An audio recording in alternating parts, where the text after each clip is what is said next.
అలాగే తండ్రి మా ప్రతి ప్రార్థన అవసరతలు నా తండ్రి నీ కృప కలిగిన దయగలిగిన హస్తాలకు అప్పచెప్తున్నాం దేవా. మరి ముఖ్యంగా బలహీనురాలైన నన్ను బలపరిచి నన్ను నీ నోటి బూరుగా సాధనంగా వాడుకోమని తండ్రి ఈ యొక్క ఆన్లైన్ ప్లాట్ఫామ్ ద్వారా జాయిన్ అయిన ప్రతి ఒక్కరిని బట్టి స్తుతిస్తూ గనపరుస్తూ నా తండ్రి ఇంకా నీ చిత్తంలో నీ ఏర్పాట్లు ఇంకెవరైనా ఉంటే వాడు కూడా జాయిన్ అవడానికి సహాయం దయచేయమని ఈ యొక్క సమయాన్ని మా అందరికీ ఆశీర్వాదకరంగా చేయమని ఈ ప్రార్థన రక్షకుడైన యేసే ఉన్నతమైన నామం అడిగి వేడుకుంటున్నాం పరమ తండ్రి. ఆమేన్. ఆమేన్. చిన్న ఎలాగ లేట్ గా జాయిన్ అయ్యాం, నేను కూడా ఎక్కువ టైం తీసుకోదలుచుకోలేదు. చిన్న ఎగ్జార్టేషన్ ప్రేయర్ గురించి. అది మనము మొదటి దిన వృత్తాంతములు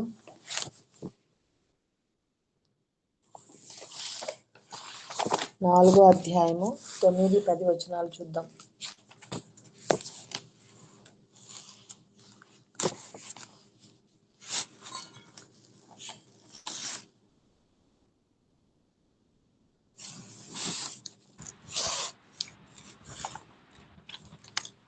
చదవనా మాధవి? చదువు సునీత. ఎబ్బేజు తన సహోదరుల కంటే ఘనము పొందిన వాడై ఉండెను. వేదన పడి ఇతని కంటినని అతని తల్లి అతనికి ఎబ్బేజు అని పేరు పెట్టెను.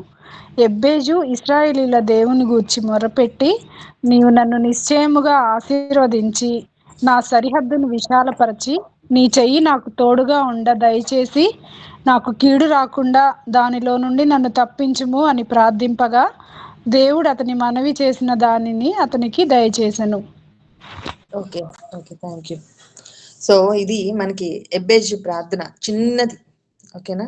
ఇది మనకి మొదటి దిన వృత్తాంతం 4వ అధ్యాయంలో మనం చూడవచ్చు.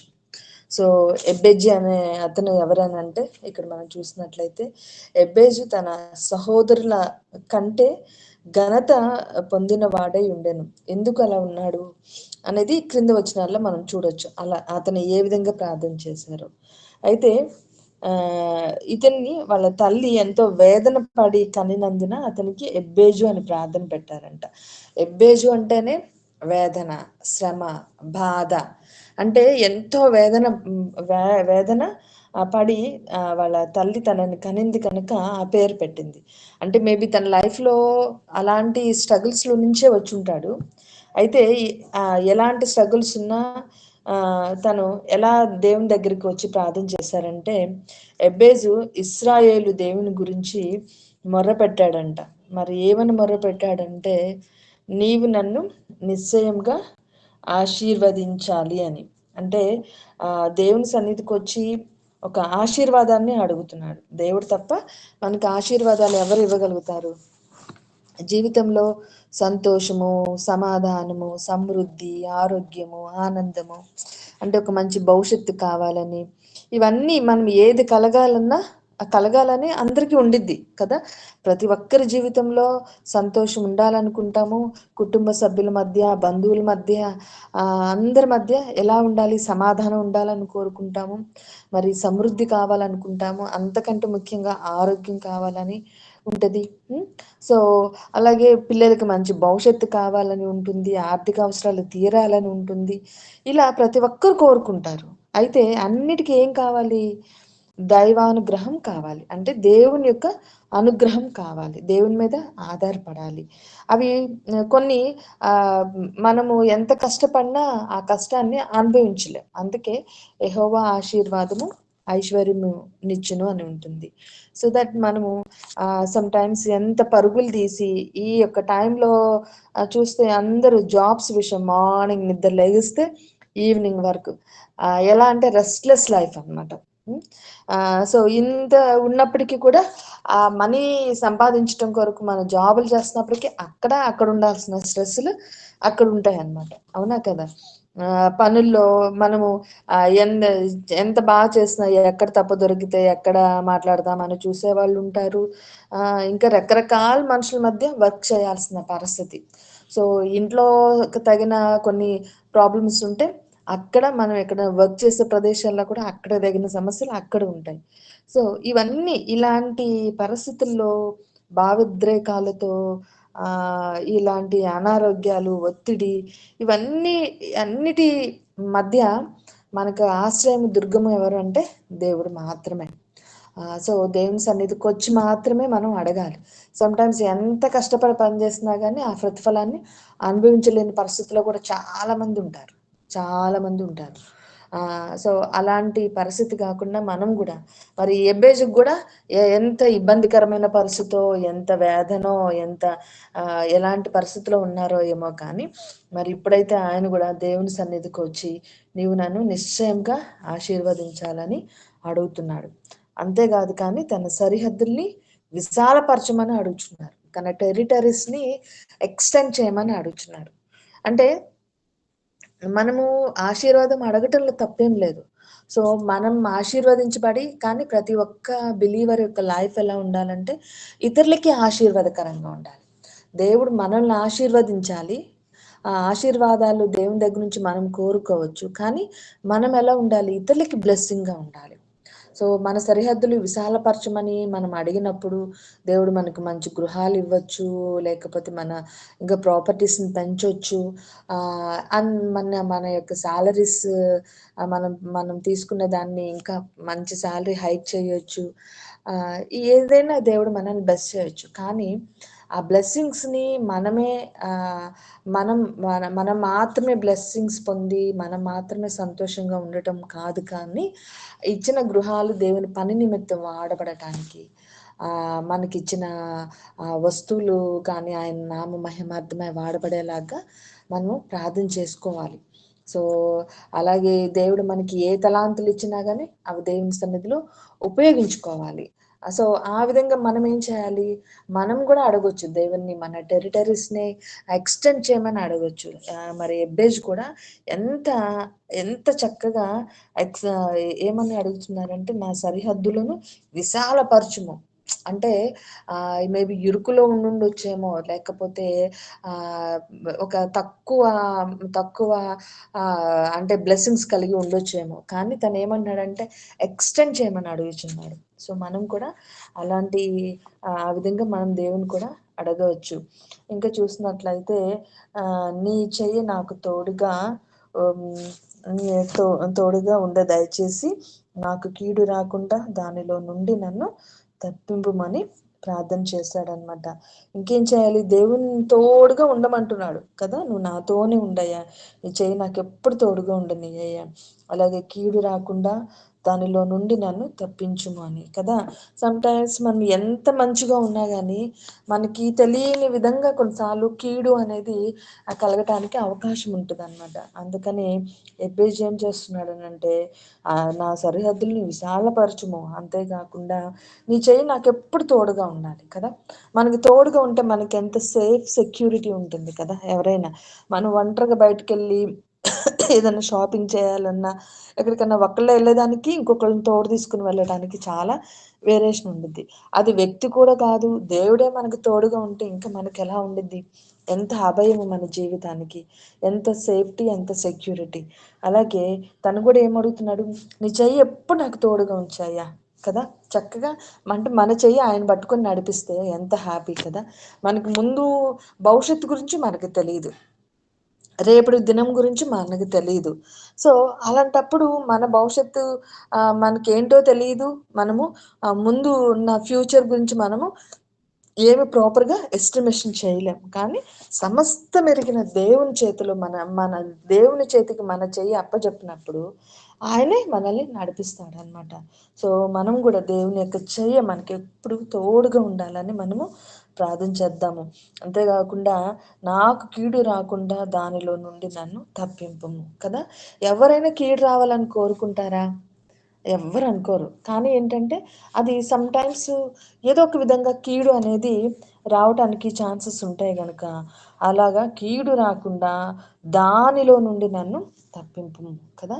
సో, మనము నిద్రపోయేటప్పుడు కొన్నిసార్లు చాలామంది ఎంత సేఫ్ సెక్యూరిటీగా అన్ని తాళాలు వేసుకున్నా మేబీ దొంగలు పడే టైంలో కొన్నిసార్లు దొంగలు పడుతూ ఉంటున్నారు. హ్మ్. ఎంత జాగ్రత్తగా వెళ్ళినా ప్రమాదాలు జరుగుతూ ఉంటాయి. సో మన వంతు మనం జాగ్రత్త తీసుకుంటున్నా అన్ఎక్స్పెక్టెడ్గా కొన్ని థింగ్స్ జరుగుతూ ఉంటాయి. బాగా మన హెల్దీ ఫుడ్ తింటున్నా సమ్ టైమ్స్ ఎవరో అనారోగ్యం ఉన్న వ్యక్తి మనకి ఎదురుపడి వాళ్ళు తుమ్మిన దగ్గిన ఆ క్రిములు మనలోకి జొరబడి అలా కూడా అనారోగ్యాలు వస్తూ ఉంటాయి. సో రకరకాల మనం కీడును ఎక్స్పెక్ట్ చేయలేము ఏది ఏ విధంగా ఉంటుంది అనేది. అందుకే మనం ఏం చేయాలంటే ఆయన్నే మనం ఆశ్రయించాలి. ఏ కీడు రాకుండా దానిలో నుండి నన్ను తప్పించుము అని మనము దేవుణ్ణి అడగాలన్నమాట. సో ఇక్కడ మనం కూడా ఎబ్బేజు వలె మనం కూడా దేవుని శ్రద్ధగా వెతికే వరంగా ఉందాం. ఎబ్బేజు వలె నేడు ఎవరైతే ప్రార్థిస్తారో మనం కూడా ప్రార్థిద్దాం. దేవుని ఫస్ట్ శ్రద్ధగా వెతకదాము. ఎంత శ్రద్ధగా దేవుని సన్నిధికి వచ్చి మొర్ర పెడుతున్నాడు. సో ఆ మొర్ర పెట్టడం అనేది కూడా మనకెప్పుడు రెగ్యులర్గా ఉండాలి. అంటే మన కుటుంబం కొరకు మనం ప్రార్థన చేసే వ్యక్తులంగా ఉండాలి. మరి శ్రద్ధగా వెతకాలి. మరి ఇంకా స్థిరమైన ఆశీర్వాదాలు మరి ఇవ్వమని దేవుని వైపు చూద్దాం. అంటే మనకి ఆశీర్వదించబడాలి ఉన్నా కానీ ఆశీర్వాదాలు దేవుని దగ్గర నుంచే కదా రావాల్సింది. సో మనకి ఎలాంటివి కావాలని మన బిడ్డల కొరకు కానీ, మన గృహంలో ఉన్న అవసరాల కొరకు కానీ, ఆరోగ్యం కానీ, మరి ఏదైనా కావచ్చు.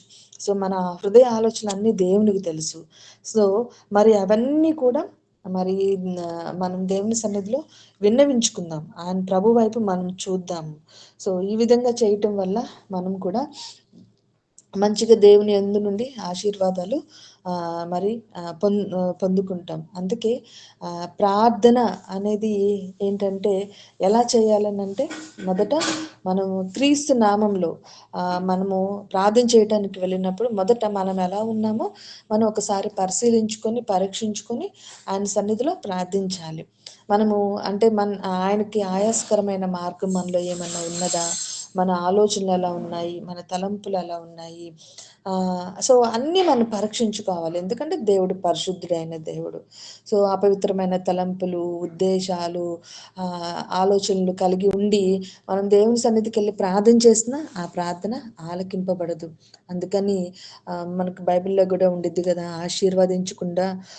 ఆశీర్వదించకుండా ఉండటానికి నా చేతులు కురుసు కాదు, మరి ప్రార్థన విననేరకుండా ఉండినట్లు నా చెవులు మందము కాదు, కానీ నీ దోషములే నీకు అడ్డుగా వచ్చుచున్నాయని.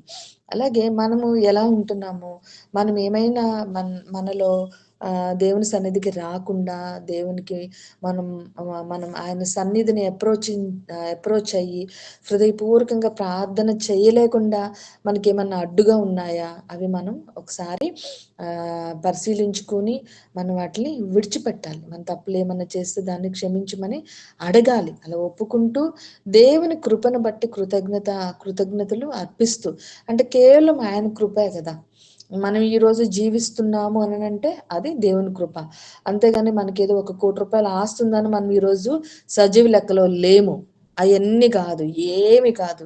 కేవలం మనం ఈరోజు సజీవ లెక్కల్లో ఉన్నాము అని అంటే దానికి కారణము ఆయన కృప మాత్రమే. అందుకని ఎప్పుడు మనం ఒక దేవుని పట్ల మనము కృతజ్ఞతా భావం కలిగి ఉండాలి.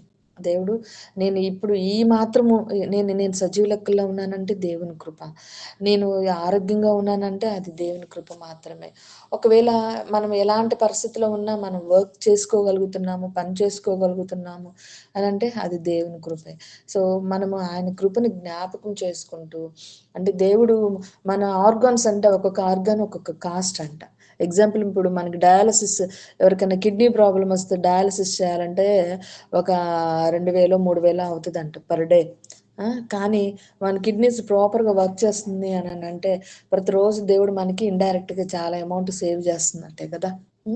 సో అలాగే కొంతమంది ఆ కిడ్నీ ట్రాన్స్ప్లాంటేషన్స్కి కొన్ని ల్యాక్స్ ఖర్చు పెడతారు. సో అట్లాగే దేవుడు మనకిచ్చిన ఆరోగ్యాన్ని బట్టి కూడా మనం స్తుతించాలి. ఒక్కొక్క ఆర్గాన్ ఎంతో విలువైంది. సో అలా దేవుడు మనకి ఆర్గాన్స్ ఇచ్చి అవి మంచిగా వర్క్ చేయడానికి సహాయం చేస్తూ, ఆయన ఇచ్చిన గాలి పీల్చుకుంటున్నాము, ఆయన ఇచ్చిన నీళ్లు తాగుతున్నాము, ఆయన ఇచ్చిన జీవితము, ఆయన ఇచ్చిన జీవము, ఆయన ఇచ్చే జీతము కదా, ఉద్యోగాది ఏ పనైనా ఆయన ఇచ్చింది. ఇవన్నీ ఆయన కృపణ వల్ల మనం పొందుకున్నాము కనుక దాన్ని బట్టి కూడా మనం కృతజ్ఞతలు అర్పిస్తూ, మరి మన హృదయంలో ఉన్న మన యొక్క అంటే మన ఆలోచనలు ఆయనతో పంచుకోవాలి.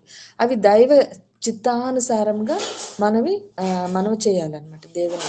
అంటే మనకు చాలా ఉండొచ్చు, కానీ మనకి దేవుడు ఏది మంచిదో అదే ఇవ్వమని అడగాలి. అల్టిమేట్‌గా మనకి కోరికల లిస్ట్ ఇంత పెద్దదిగా ఉన్నా గానీ, మరి మనం చెప్పాల్సింది చెప్పి, అయ్యా నీ చిత్తము అని దేవునికి మనం అప్పజెంపాలి. అప్పుడు దేవుడు మనకి ఏది మంచిదో, ఏది బెస్టో, ఏది ఇవ్వాలో, ఎప్పుడు ఇవ్వాలో, ఎలా ఇవ్వాలో అది అన్నీ ఆయనకి తెలుసు కనుక ఆయన మనకి అనుగ్రహిస్తాడనమాట. సో, ఈ విధంగా మనము దేవునికి ప్రార్థన చేయాలి. సో, ప్రార్థన అంటే ఏంటి అసలకి? ప్రార్థన అంటేనే దేవుని సన్నిధిని వెతుకుట, కనిపెట్టుట. అంటే మనము ఆ విధంగా ఎంత వెతకడం అంటే ఒక ఏదైనా పోతే టార్చ్ లైట్ వేసి అసలకి ఇంత చిన్న కమ్మ బెరడ, లేకపోతే ఒక ముక్కు పుటకలో ఉన్న చిన్న బెరడ, అంటే it's matter of half gram. అలా అంత చిన్నదైనప్పటికీ కూడా అది పోయినా కానీ మనం ఎంత ఫీల్ అయిపోతాం తెలుసా అసలకి? అమ్మో! అది ఎక్కడ పడిందో అని అవి తీసి, ఇవి తీసి టార్చ్ లైట్ ఏసి మరి వెతుకుతా ఉంటాం. మరి మనం కూడా వాట్ల కోసం ఇంత చిన్న చిన్న చిన్న చిన్న వస్తువులే, అన్‌వర్ది థింగ్స్ గురించే మనం చాలా ప్రయాసపడతాము, వెతుకుతాము. కానీ అన్నిటికంటే ఎంత ప్రాముఖ్యమైనది ఆయన సన్నిధి. మరి దేవుని సన్నిధి వెతికే విషయంలో ఆయన సన్నిధిలో కనిపెట్టుట అనేది కూడా చాలా ఇంపార్టెంట్. కీర్తన 27 మరి 5లో చూసినట్లయితే, 27:8లో చూసినట్లయితే,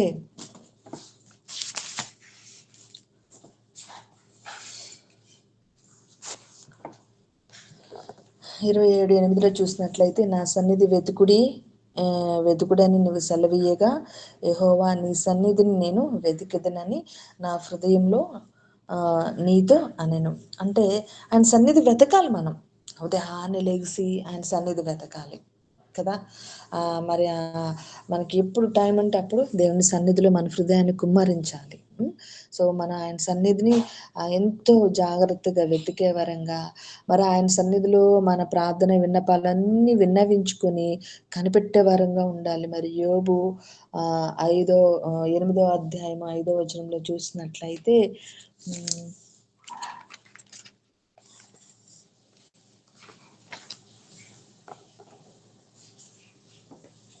8:5లో చూసినట్లయితే, నీవు జాగ్రత్తగా దేవుణ్ణి వెతికిన ఎడల,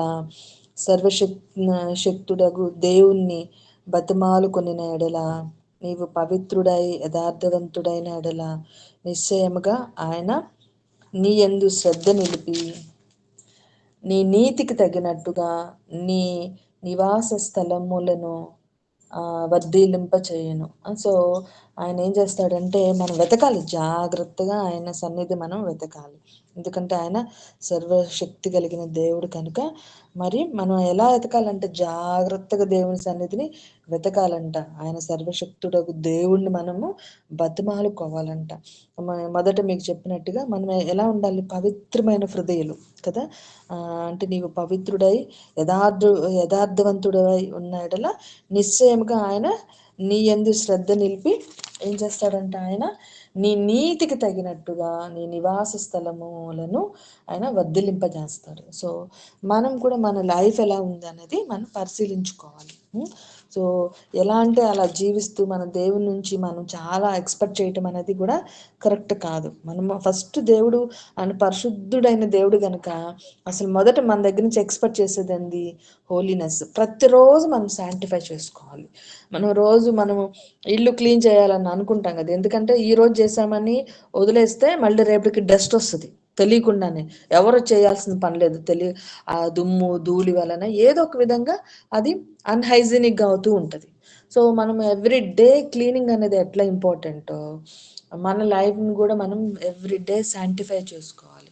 ఎవ్రీ డే మన లైఫ్‌ని మనం పరిశీలించుకోవాలి. అది చాలా చాలా ఇంపార్టెంట్. అలాగే మనం పవిత్రులై ఉండాలి. ఆయన దృష్టిలో యథార్థవంతులుగా ఉండాలి.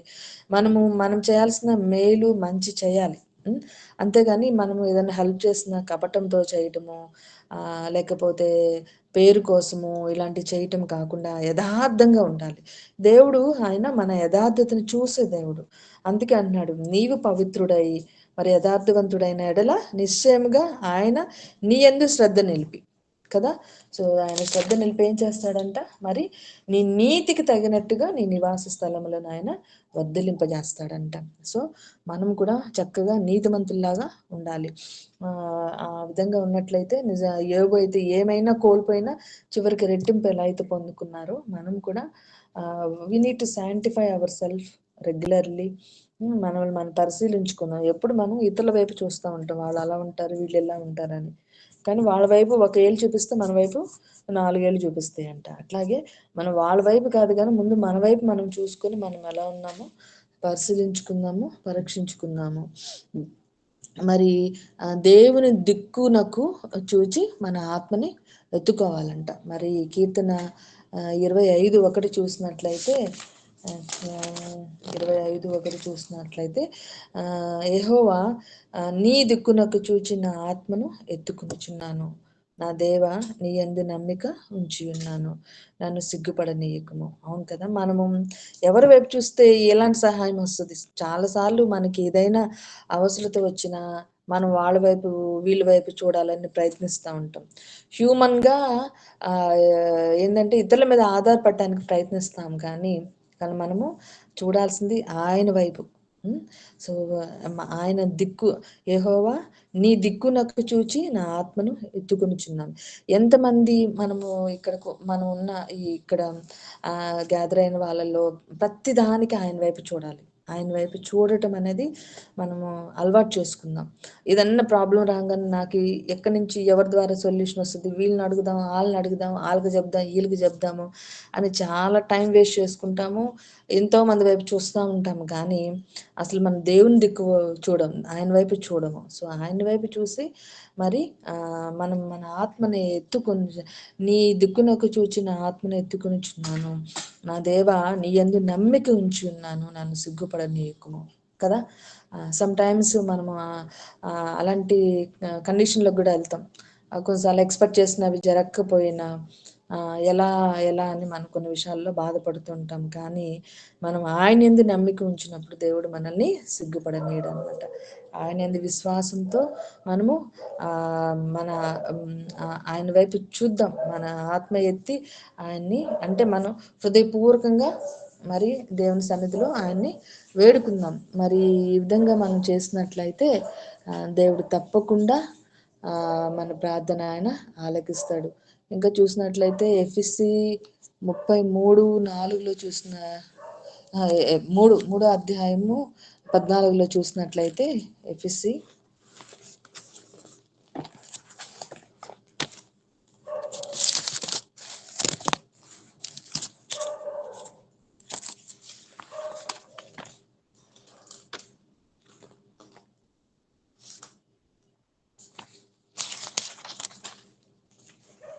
ఎఫెసీ 3 అధ్యాయము 14 చూద్దాం ఒకసారి.